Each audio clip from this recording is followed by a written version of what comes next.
Assalamualaikum semuanya. Semoga kita selalu diberi kesehatan, banyak rizki dan penuh keberkahan. Kisah Abu Nawas dan misteri rumah tua. Di pinggir kota Baghdad, berdirilah sebuah rumah tua yang sudah lama ditinggalkan. Dindingnya retak, pintunya miring, dan atapnya lebih sering bocor daripada mulut tukang gosip di pasar. Setiap malam, rumah itu tampak gelap gulita, seolah menelan cahaya bulan. Warga sekitar menamainya dengan penuh bisik-bisik. Rumah tua berhantu. Konon katanya, siapapun yang berani masuk ke sana akan mendengar suara rantai diseret, pintu berderit sendiri, bahkan bayangan putih yang berjalan mondar-mandir sambil mendesah seperti orang belum dibayar upahnya. Akibatnya, rumah itu kosong bertahun-tahun. Bahkan kucing liar pun memilih tidur di tong sampah daripada mendekati rumah tersebut. Namun suatu hari, Raja Baghdad mengumumkan sayembara. Barang siapa berani menginap satu malam penuh di rumah tua itu, kata Raja dengan suara berat, akan diberi hadiah 100 dinar emas. Orang-orang langsung heboh. Tapi setelah hebohnya hilang, tak satu pun yang mendaftar. Ada yang pura-pura sakit perut, ada yang mendadak ingat belum menyiram tanaman, bahkan ada yang tiba-tiba merasa dipanggil ibunya padahal ibunya sudah wafat 10 tahun lalu. Raja mulai kesal. Di saat itulah, Abu Nawas melangkah maju dengan santai, sambil menguap. "Wahai Raja," katanya, "kalau cuma menginap di rumah tua, saya sering kok menginap di rumah orang yang lebih menyeramkan dari itu, rumah mertua." Para hadirin tertawa. Raja mengangkat alisnya. "Kau berani, Abu Nawas?" "Berani sekali," jawab Abu Nawas. "Tapi dengan satu syarat." "Apa syaratmu?" "Saya boleh membawa apapun yang saya mau." Raja mengangguk. "Asal tidak membawa pasukan."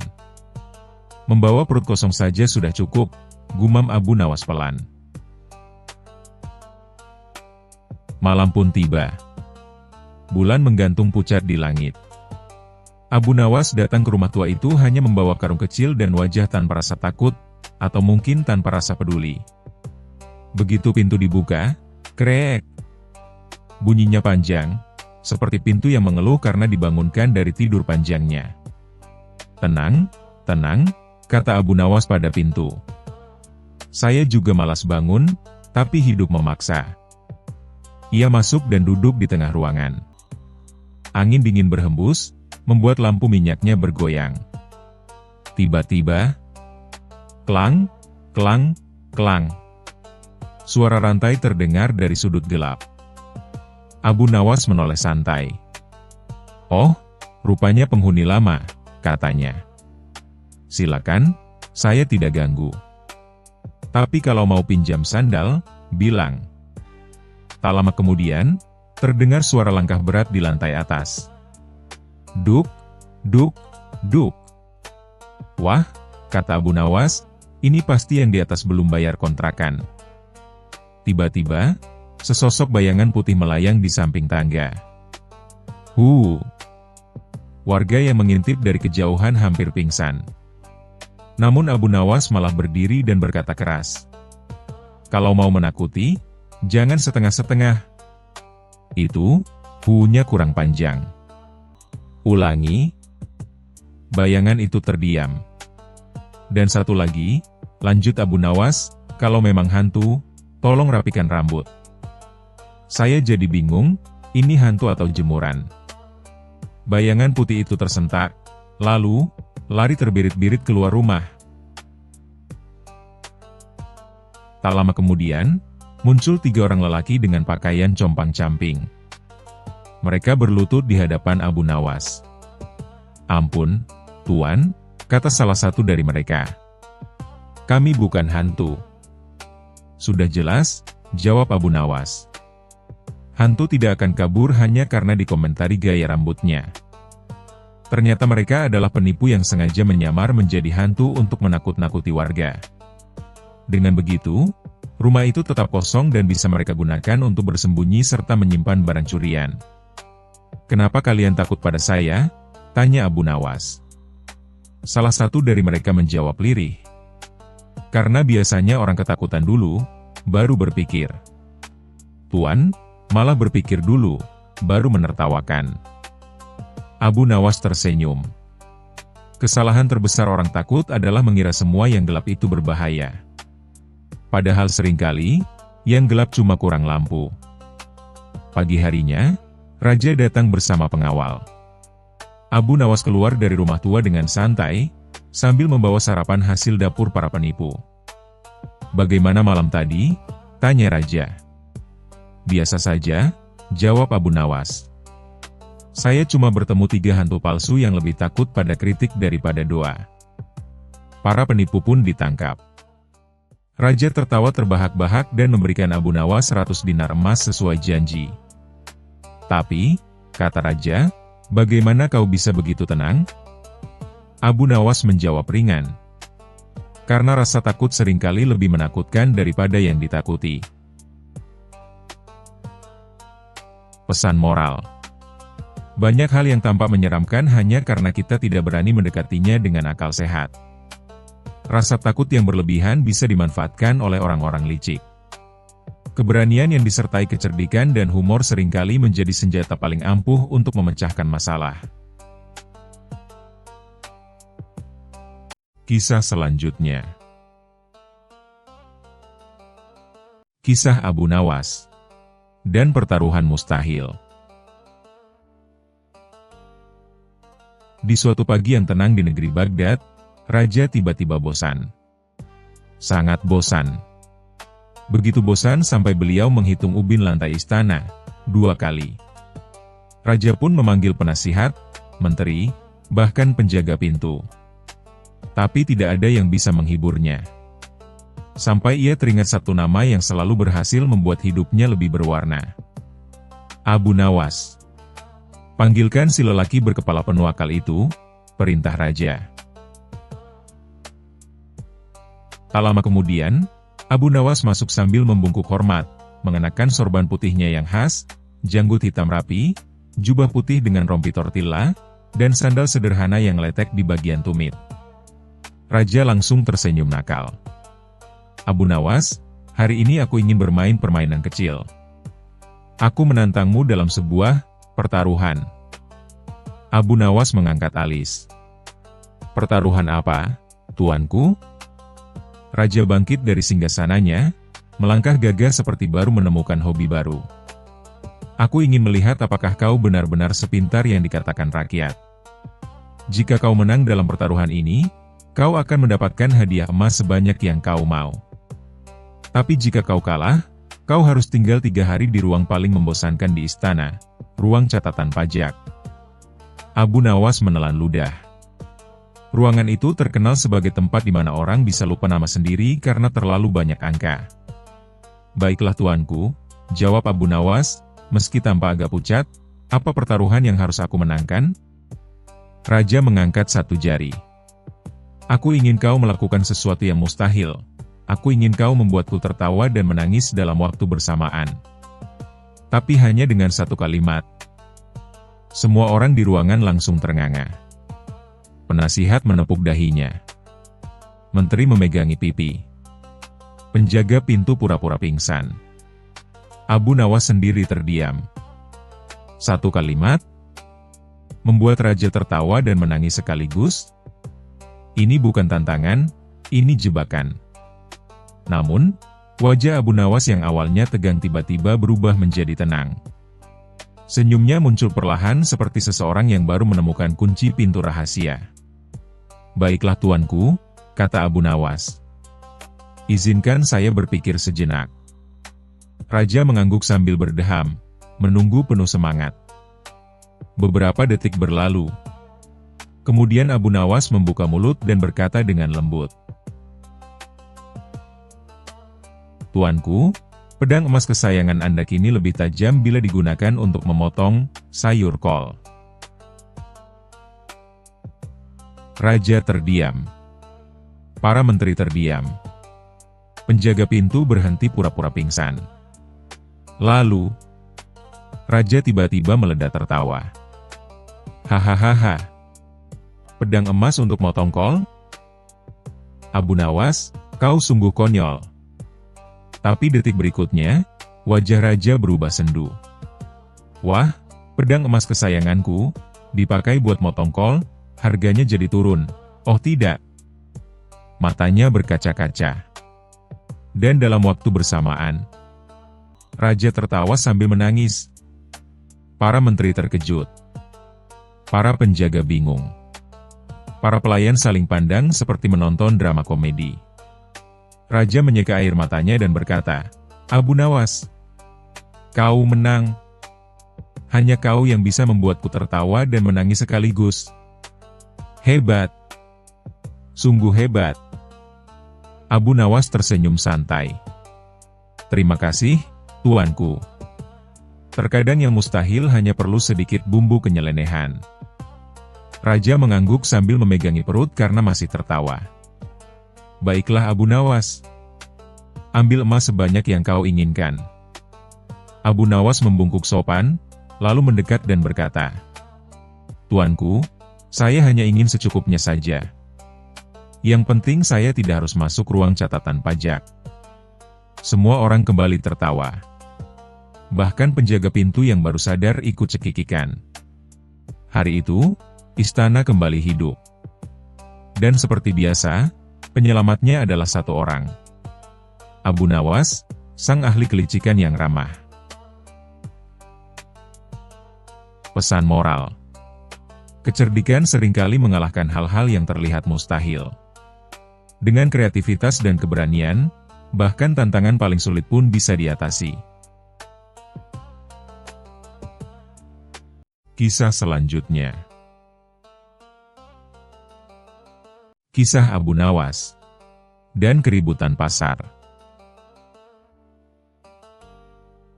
Di suatu pagi yang cerah di kota Baghdad, pasar tengah ramai luar biasa. Pedagang berteriak menawarkan barang dagangan mereka, kain sutra, buah segar, minyak wangi, sampai ayam hidup yang terus berkokok tanpa henti. Semua sibuk dengan urusan masing-masing, sampai tiba-tiba terdengar suara gaduh di tengah pasar. Hei! Kau mencuri ikanku! Teriak seorang pedagang ikan dengan wajah merah padam sambil menunjuk seorang pria kurus membawa keranjang sayur. Pria kurus itu pun membalas dengan nada tinggi, aku cuma lewat. Ikanmu jatuh sendiri. Dalam sekejap, orang-orang berkerumun. Ada yang menonton sambil makan kacang, ada pula yang berteriak, pukul saja pencurinya. Situasi makin panas, hingga akhirnya datanglah Abu Nawas, si cerdik dari Baghdad, yang kebetulan baru saja membeli roti dan susu kambing. Melihat keributan itu, ia menghela napas panjang.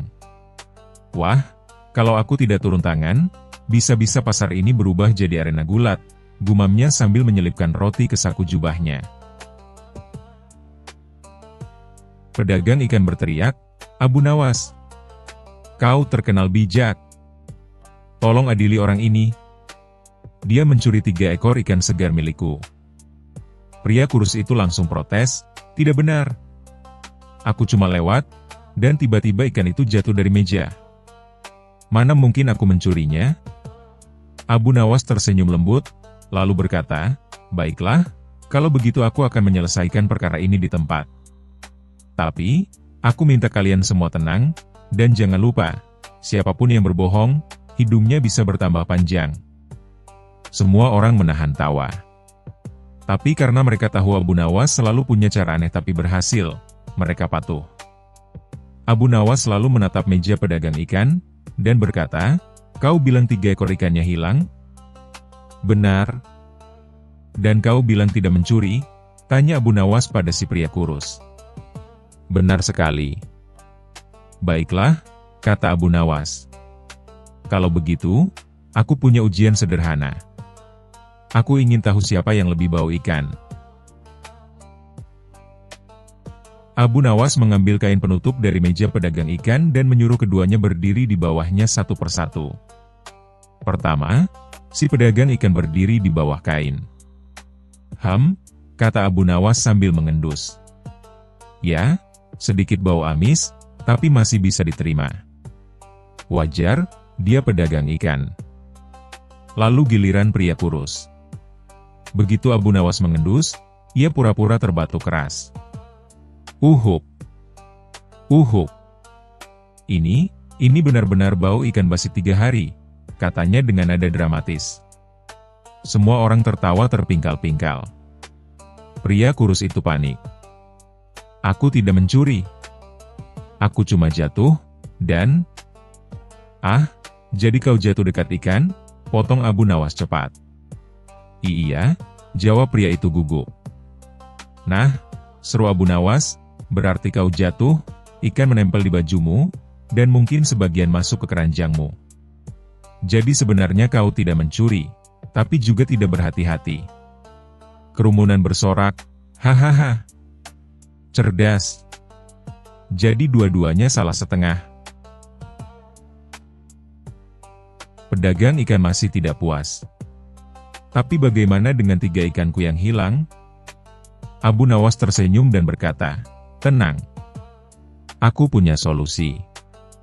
Ia mengambil uang dari sakunya dan berkata, aku akan membayar 2 ikan, sementara 1 ikan sisanya dibayar dengan nasihat. Pedagang itu bingung. Nasihat? Nilainya apa? Abu Nawas berkata, nasihat ini bisa membuatmu kaya kalau kau ikuti. Baiklah, apa nasihatnya? Tanya sang pedagang dengan penasaran. Abu Nawas menatapnya dan berkata pelan. Jangan pernah berjualan dekat jalan yang miring, karena ikan bisa jatuh, dan orang bisa dituduh. Semua orang tertawa terbahak-bahak lagi. Bahkan pedagang ikan pun akhirnya tersenyum malu. Baiklah, Abu Nawas. Aku mengaku, ini memang sebagian salahku juga. Sementara itu, si pria kurus dengan cepat mengangkat keranjangnya dan kabur sebelum Abu Nawas sempat menyuruhnya mandi karena bau ikan. Saat suasana pasar kembali ramai, seorang anak kecil bertanya pada Abu Nawas, wahai Tuan Abu Nawas, kenapa kau bayar dengan uangmu sendiri? Abu Nawas tertawa kecil. Nak, kalau aku tak bayar, keributan itu bisa lebih mahal dari 3 ekor ikan. Lagi pula, lebih baik kehilangan uang sedikit daripada kehilangan ketenangan pasar. Anak itu mengangguk sambil terkekeh, berarti kau rugi sedikit tapi lucu banyak. Betul, kata Abu Nawas sambil mengedipkan mata. Semua orang tertawa lagi, dan hari itu pasar Baghdad kembali ramai. Tapi kali ini penuh tawa, bukan amarah. Pesan moral. Kadang, pertengkaran bukan soal siapa yang benar atau salah, tapi siapa yang mau lebih dulu tertawa dan berdamai. Kisah selanjutnya.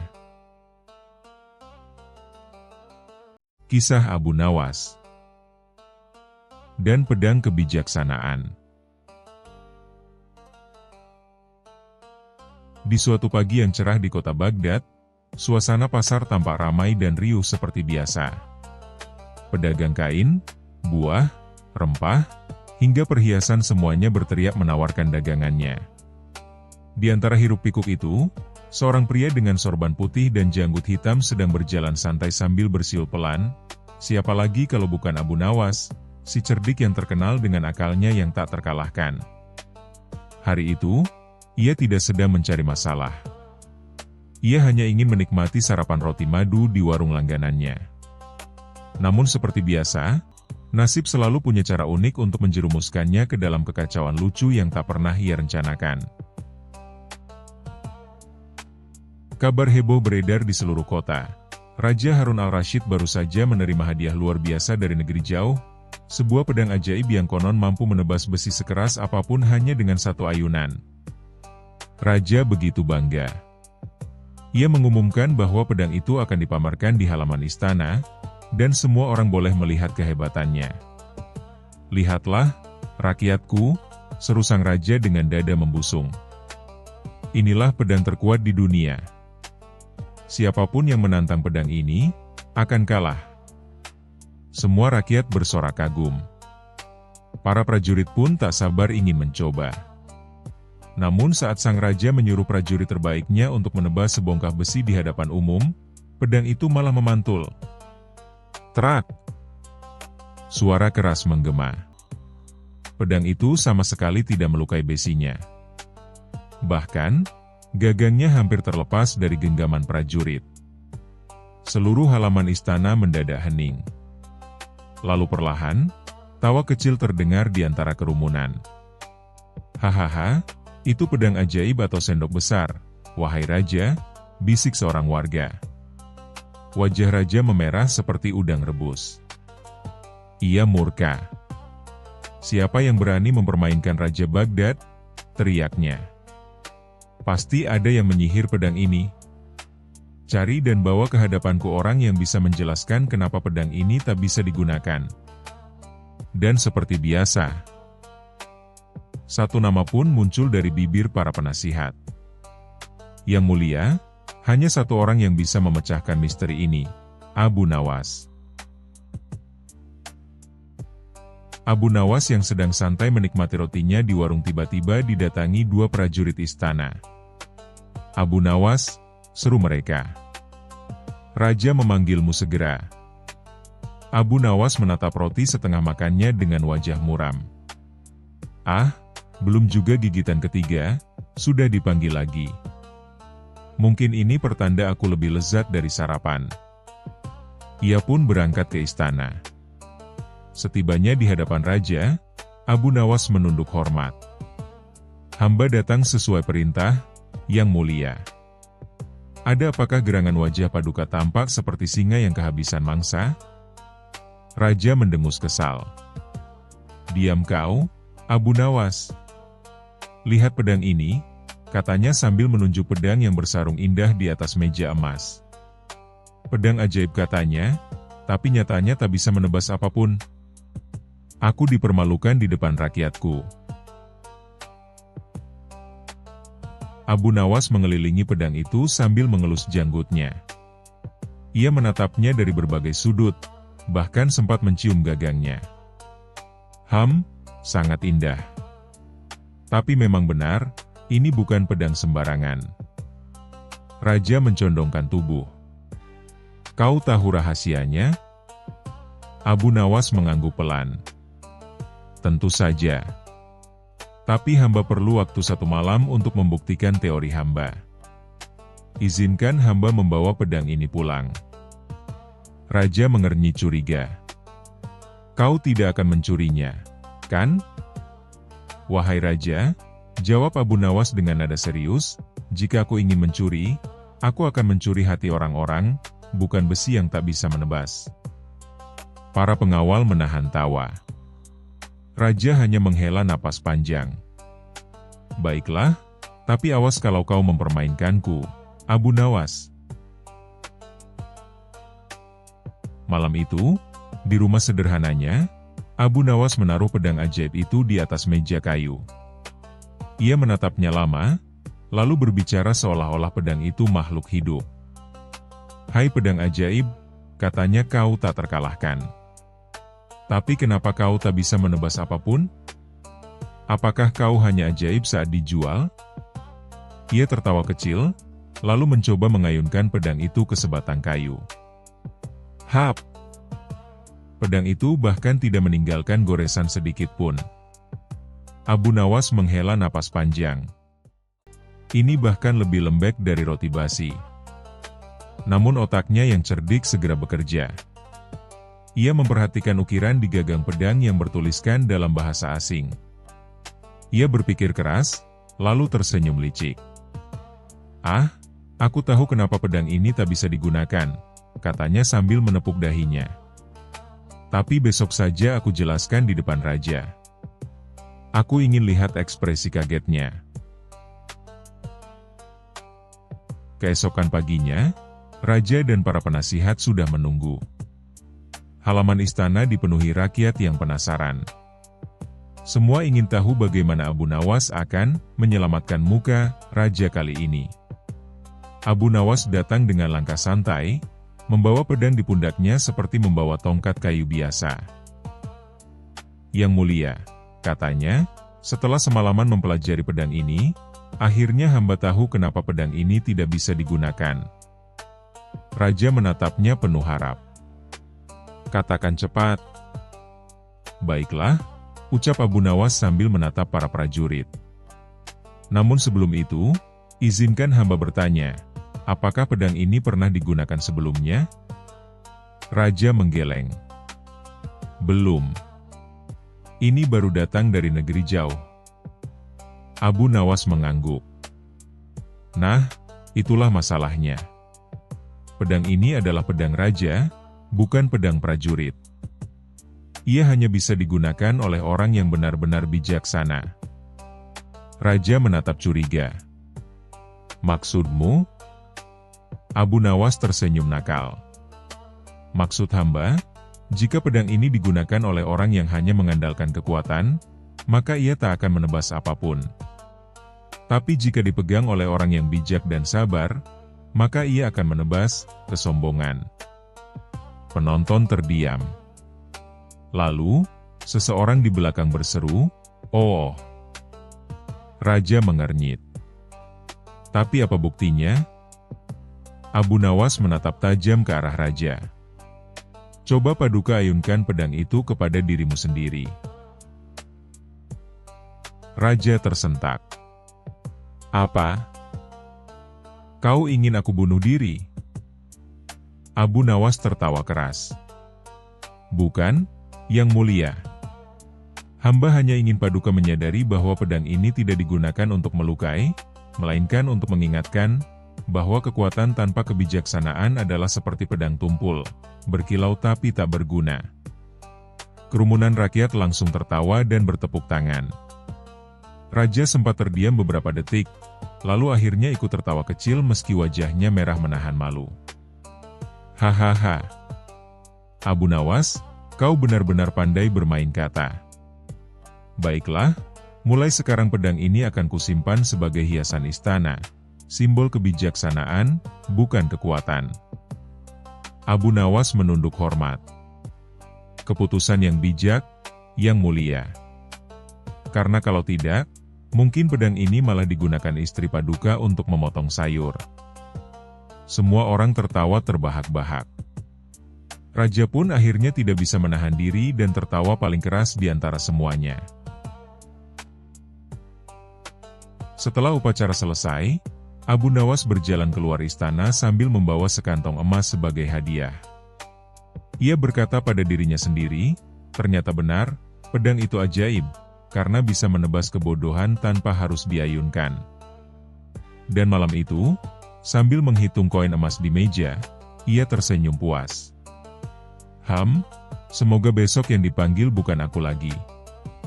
Tapi kalau hadiahnya emas sebanyak ini, ya, aku siap ditebas lagi kapanpun. Kisah selanjutnya. Kisah Abu Nawas dan pohon ajaib. Pada suatu hari di kota Baghdad, suasana pasar sedang ramai. Pedagang berteriak menawarkan dagangannya, anak-anak berlarian, dan para ibu sibuk menawar harga sayur.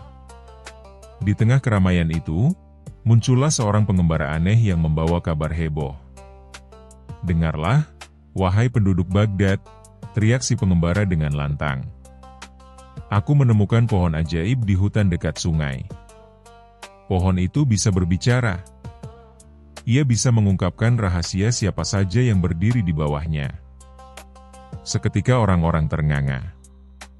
Ada yang kagum, ada yang penasaran, tapi ada juga yang ketakutan.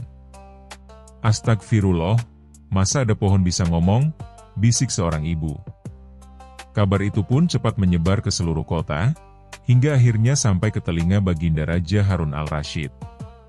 Raja yang memang terkenal suka hal-hal aneh itu langsung memanggil pengembara tersebut. Benarkah katamu ada pohon yang bisa bicara? Tanya Raja dengan wajah serius. Benar, tuanku, jawab pengembara sambil menunduk.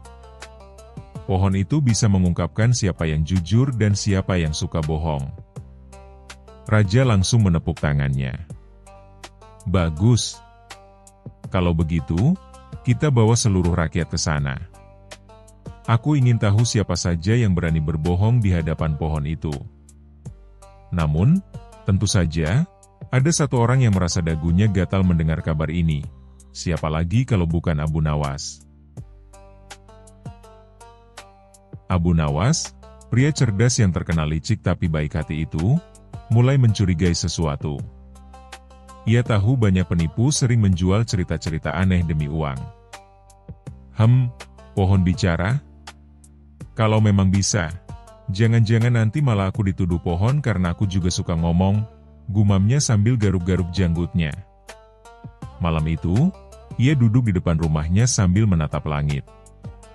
Kalau pohon itu benar-benar bisa membuka rahasia, bisa berabe. Bisa-bisa seluruh rahasia rakyat terbongkar, termasuk rahasia raja yang suka ngupil di ruang singgasana. Abu Nawas selalu tersenyum nakal. Tapi kalau ternyata itu cuma akal-akalan, aku harus bongkar biar semua orang tahu.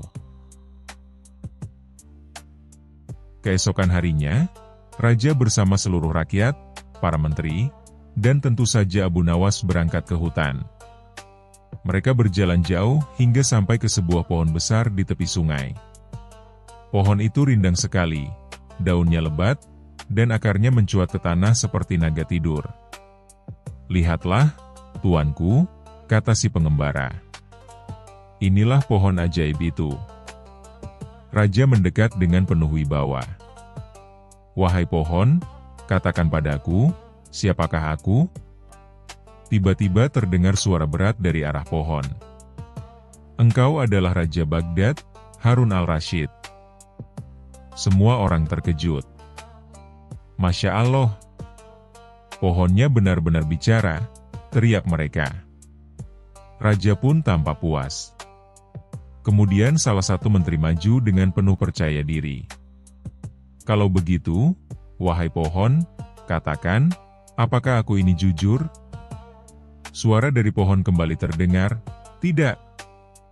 Kau sering mencuri uang kas kerajaan untuk beli sandal baru." Seketika wajah menteri itu pucat pasi, rakyat pun tertawa ngakak. Abu Nawas memperhatikan dengan seksama. Ia berjalan memutari pohon, menatap akarnya, rantingnya, bahkan memukul-mukul batangnya dengan sandal. Aneh. Suaranya mirip suara manusia, bukan suara pohon. Mana ada pohon suaranya serak kayak kambing pilek. Ia pun tersenyum curang. Dalam hati ia berkata, "Aku harus bongkar rahasia ini.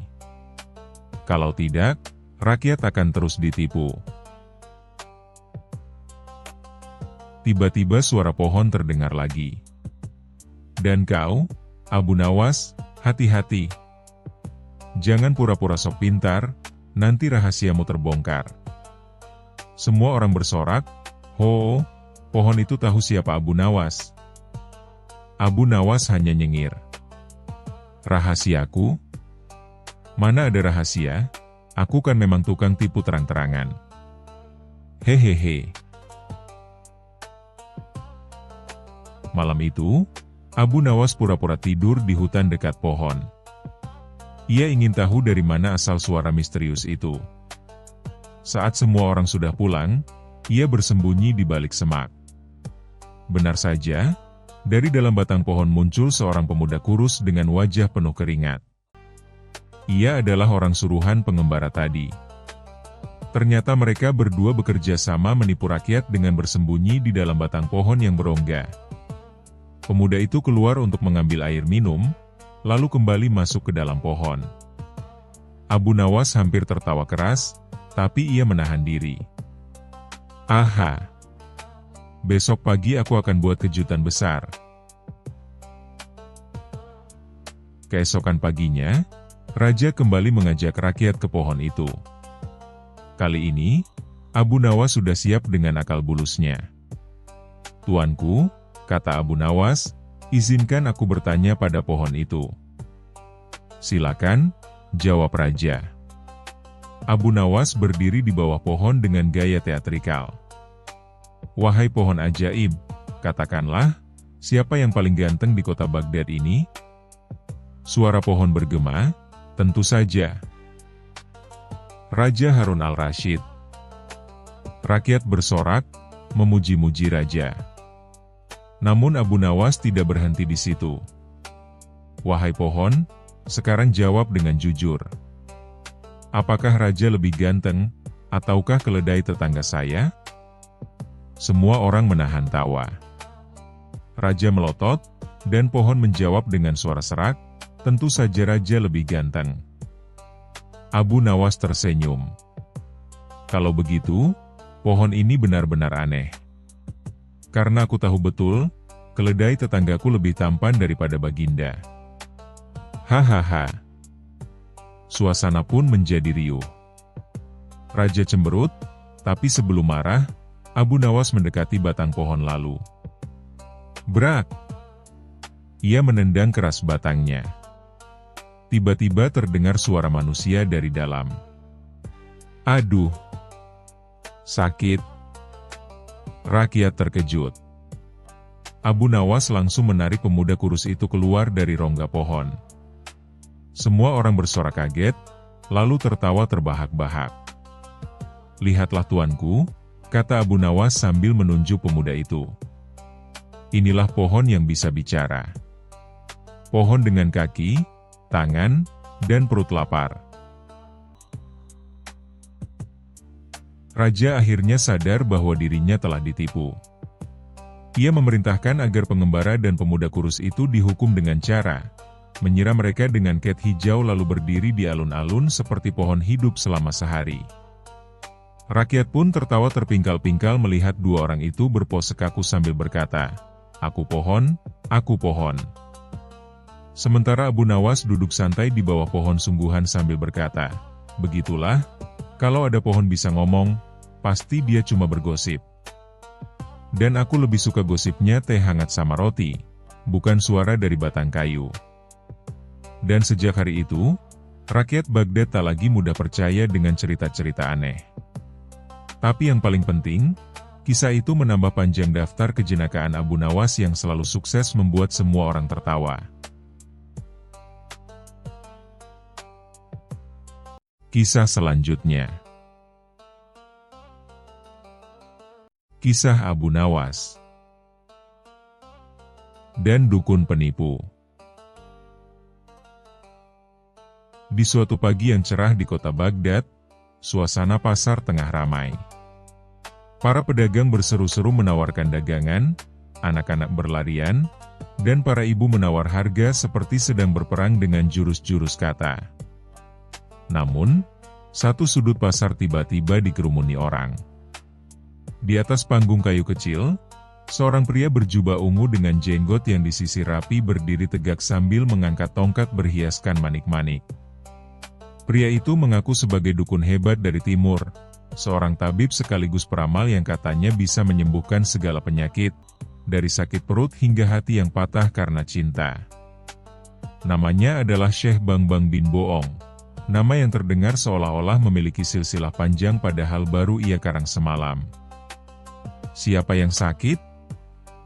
Siapa yang ingin kaya?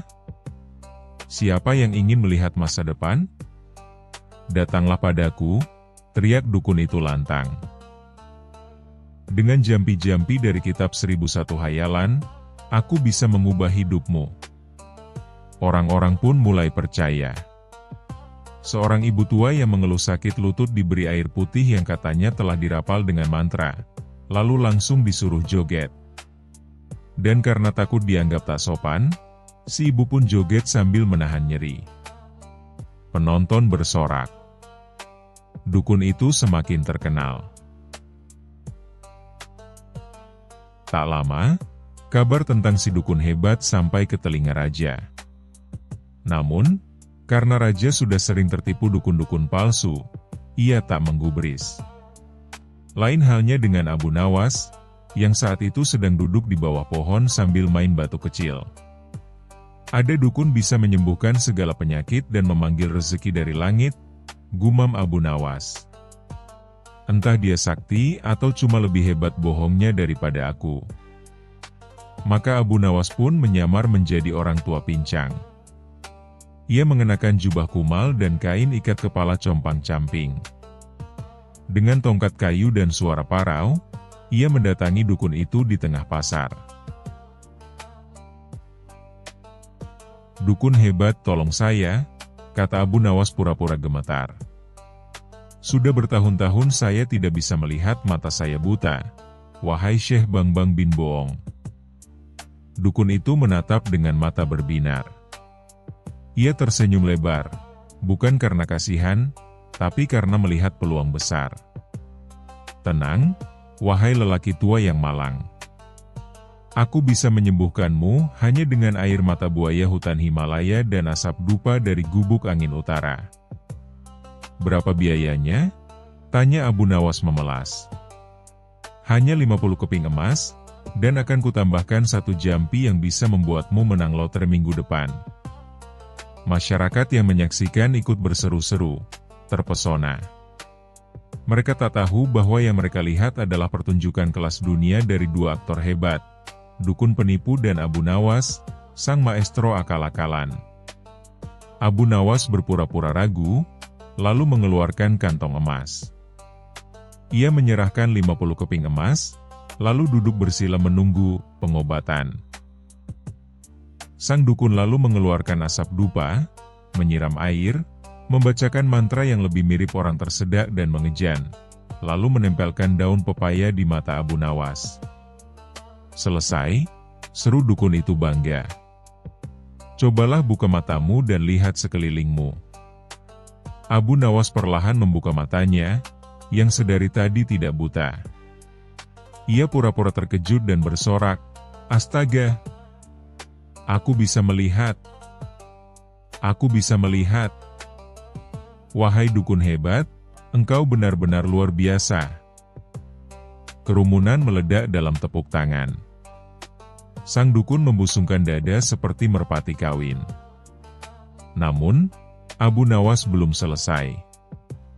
Ia berdiri dan menunjuk pada salah satu penonton.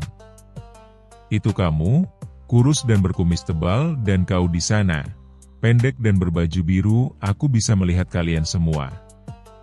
Orang-orang semakin yakin bahwa dukun itu benar-benar hebat. Mereka berebut minta disembuhkan. Ada yang minta dibuat pintar, ada yang minta mantu kaya, bahkan ada yang minta agar tetangganya cepat pindah rumah. Tak butuh waktu lama, sang dukun pun jadi kaya raya. Namun, Abu Nawas tidak puas. Ia ingin membuat dukun itu benar-benar jera. Seminggu kemudian, Abu Nawas kembali. Kali ini dengan menyamar sebagai utusan istana. Ia membawa surat resmi yang dipalsukan, berisi undangan untuk menghadap raja. Dalam surat itu, tertulis bahwa raja ingin diberi ramuan agar bisa hidup abadi. Dukun itu langsung kegirangan. Ia datang ke istana dengan jubah terindahnya, membawa botol-botol kosong dan seikat rumput yang katanya rumput dewa. Di hadapan raja yang sedang duduk serius, sang dukun mulai meracik ramuan sambil mengoceh panjang lebar. Abu Nawas, yang duduk di samping raja, hanya tersenyum-senyum. "Yang mulia," ujar dukun itu, "jika meminum ramuan ini, Paduka akan hidup selamanya. Tapi, ramuan ini baru akan bekerja jika saya meminumkannya kepada seseorang terlebih dahulu, sebagai percobaan." Raja mengangguk. "Siapa yang akan kau jadikan percobaan?" Dukun menjawab, "Seseorang yang sangat tua, dan tidak punya apa-apa untuk rugi." Abu Nawas langsung berdiri dan berkata, "Kalau begitu, cobalah ramuan itu pada dirimu sendiri. Bukankah hidup abadi akan sangat berguna bagimu, wahai Syekh Bangbang bin Boong?" Dukun itu langsung pucat. "Tidak bisa. Mantranya hanya berlaku kalau diberikan, bukan diminum sendiri." Raja mulai curiga. "Kau yakin kau bukan dukun palsu?" Seketika, Abu Nawas melemparkan 2 botol ramuan yang dibawa dukun itu ke lantai. Isinya hanyalah air dan pewarna makanan. Rakyat yang melihat pun murka. "Wahai Raja, kata Abu Nawas lantang, dalam sebulan ini, orang ini telah menipu rakyat dengan dusta dan sihir palsu. Ia bahkan memintaku berpura-pura buta demi membuat sandiwara kebohongan. Lihatlah, ia tidak menyembuhkan siapapun, ia hanya membuat orang percaya pada harapan kosong. Raja marah besar. Ia memerintahkan agar dukun itu dibuang keluar kota dan tidak boleh kembali selamanya. Saat dukun itu digiring keluar, ia masih berteriak, "Tapi aku hampir berhasil. Hampir jadi legenda." Abu Nawas hanya tertawa. "Kau memang jadi legenda, Syekh Bangbang, legenda penipu yang tumbang karena tertipu akalnya sendiri." Rakyat bersorak, dan Abu Nawas pun pulang sambil bersenandung riang. Dan sejak hari itu, tak ada lagi dukun yang berani berdiri di tengah pasar Baghdad sambil mengaku bisa memanggil rezeki dari langit. Karena semua tahu, selama Abu Nawas masih hidup, penipu tak akan pernah tenang.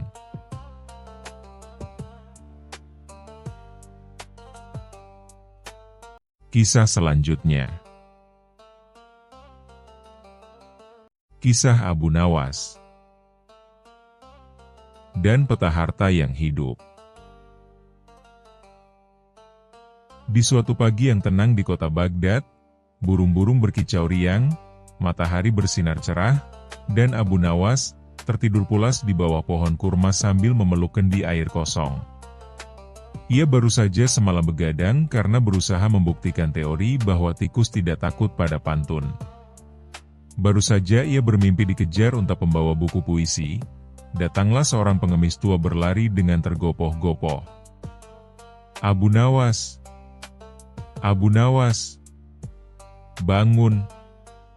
Ini darurat!" teriaknya sambil menjatuhkan diri di depan sang pujangga. Abu Nawas membuka satu mata dengan malas. "Tolong jangan panik, Pak Tua. Apa yang terbakar kali ini? Dapurmu atau rumah tetanggamu?" "Bukan, ini soal harta karun," jawab si pengemis, napasnya terengah-engah. Kini Abu Nawas membuka kedua matanya. "Oh, ini baru menarik. Kalau kau sedang berhalusinasi, aku mau ikutan." Si pengemis, yang ternyata bernama Bahlul, mengeluarkan sehelai kertas lusuh dari balik bajunya. "Lihat ini. Aku menemukannya di bawah batu nisan di pekuburan tua. Ini peta harta karun kuno." Abu Nawas menatap kertas itu, melihat sebuah gambar kota Baghdad, dan sebuah tanda X merah di tengahnya. Tapi belum sempat ia berkomentar, tanda X itu berpindah sendiri ke arah lain. Abu Nawas melotot. "Peta ini hidup. Setiap kali aku mau menggali, lokasinya pindah. Aku hampir gila." Abu Nawas, yang menganggap keanehan sebagai sarapan pagi, langsung setuju membantu. "Tapi ingat, kalau harta ini kita temukan, aku mau setengah bagian, dan makan siang gratis seminggu penuh." "Deal," jawab Bahlul mantap. Perburuan dimulai. Hari pertama, tanda X mengarah ke tengah pasar Baghdad. Mereka menggali di bawah tumpukan karung bawang, membuat marah para pedagang. Hari kedua, tanda X pindah ke bawah panggung pertunjukan sirkus keliling. Abu Nawas terjebak dalam pertunjukan badut dan hampir dijadikan manusia meriam. Hari ketiga, tanda X berpindah ke atas atap masjid. Mereka harus memanjat di malam hari dan malah disangka maling. Dan lucunya, setiap kali tempat itu sedang ramai atau penuh orang bergosip, tanda X muncul di sana. "Aku rasa harta ini punya selera humor seperti aku," kata Abu Nawas sambil mengelap lumpur dari mukanya setelah gagal menggali di kandang unta. "Bukan lucu. Ini kutukan," keluh Bahlul. Namun, otak Abu Nawas mulai bekerja. Ia menyusun catatan, kapan dan di mana peta berpindah. Ia mulai menemukan pola. Aku rasa, harta ini menjauh dari orang-orang serakah dan bergunjing. Ia hanya muncul di tempat yang bersih dari niat jahat. Mereka pun mencari jawaban di perpustakaan kuno. Setelah menyuap penjaga dengan 2 kurma dan pantun jenaka, mereka diperbolehkan masuk. Di sana, mereka menemukan tulisan tua di balik rak. Harta sejati hanya muncul di tempat kejujuran dan kebijaksanaan. Tempat yang bebas dari keserakahan dan kebohongan. Abu Nawas tersenyum lebar. Kupikir kita tak perlu mencari harta itu. Kita cukup menciptakan tempat yang pantas didatangi harta itu.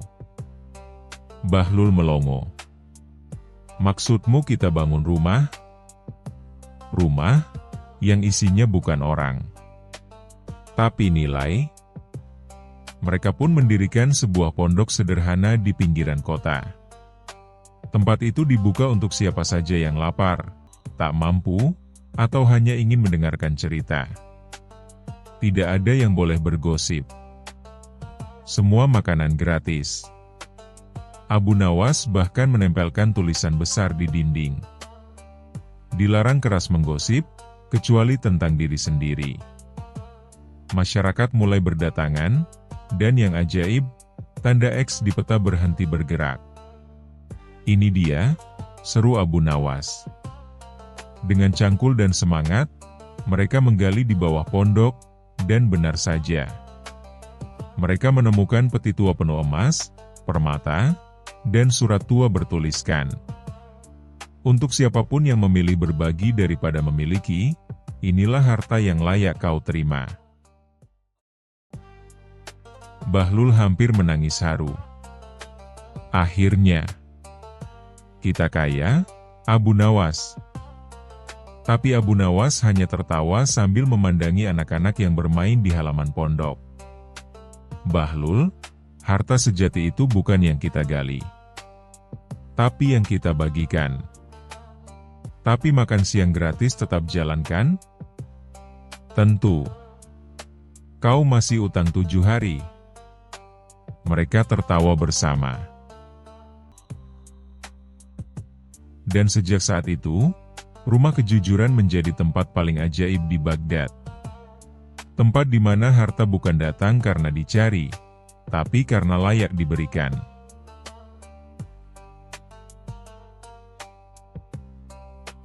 Kisah selanjutnya. Kisah Abu Nawas dan jubah pengubah wajah.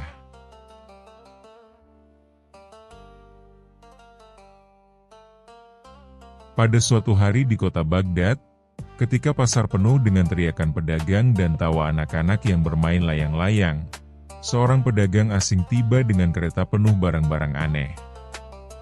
Ia memiliki topi yang bisa membuatmu merasa seperti raja, sepatu yang bisa membuatmu melangkah tanpa suara, dan sebuah jubah yang katanya bisa mengubah wajah siapa saja yang memakainya. Dengan jubah ini, kata si pedagang dengan suara meyakinkan, kau bisa berubah menjadi siapa saja. Raja, menteri, bahkan wanita tua penjual kue. Berita tentang jubah ajaib ini dengan cepat menyebar hingga ke istana.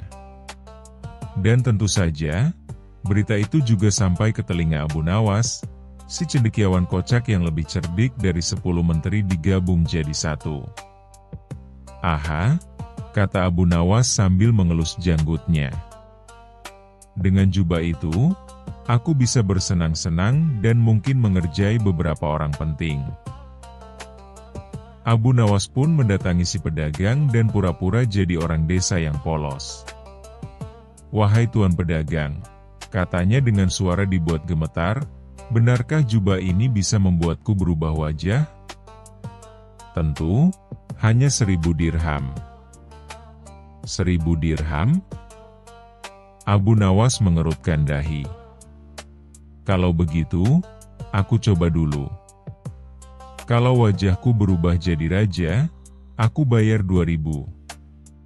Pedagang itu tertawa kecil, yakin si pria tua ini hanya bercanda. Tapi ia mengizinkan Abu Nawas mencoba jubahnya. Begitu jubah disampirkan ke bahunya, Abu Nawas pun berteriak, "Lihat! Aku Raja Harun al-Rasyid." Warga yang berkumpul pun mulai tertawa. Tapi beberapa mulai bingung karena Abu Nawas menirukan gaya bicara raja dengan sangat sempurna. "Pengawal!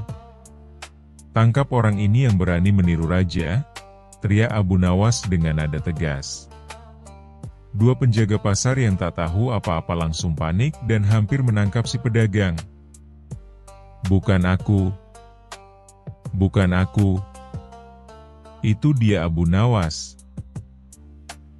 Abu Nawas tertawa keras lalu melarikan diri, meninggalkan pedagang kebingungan dan jubahnya melayang di udara seperti hantu yang kecewa.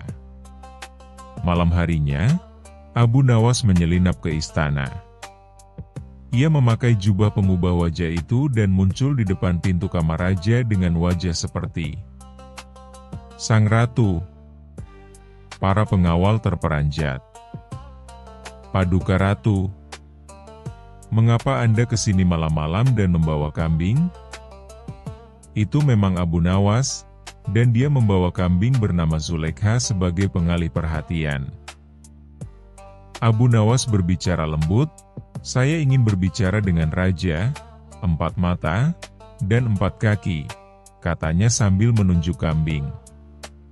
Raja yang mendengar kegaduhan itu keluar dan hampir pingsan melihat istrinya memeluk kambing sambil menangis. "Apa yang terjadi, wahai istriku?" Abu Nawas menjawab dengan suara lembut yang dibuat-buat, "Kambing ini mengatakan padaku bahwa engkau lebih mencintainya daripada diriku." Raja bingung bukan main. "Apa? Sejak kapan kambing bisa bicara?" "Sejak engkau tidak pulang makan malam 3 hari berturut-turut," sahut Abu Nawas dramatis. Tiba-tiba, si kambing menguik. Raja memijat keningnya, merasa dunia telah gila. Saat itulah Abu Nawas membuka jubahnya dan mengungkapkan wajah aslinya. Surprise! Raja nyaris terjatuh. "Abu Nawas, aku hampir menikahi kambing karena ulahmu."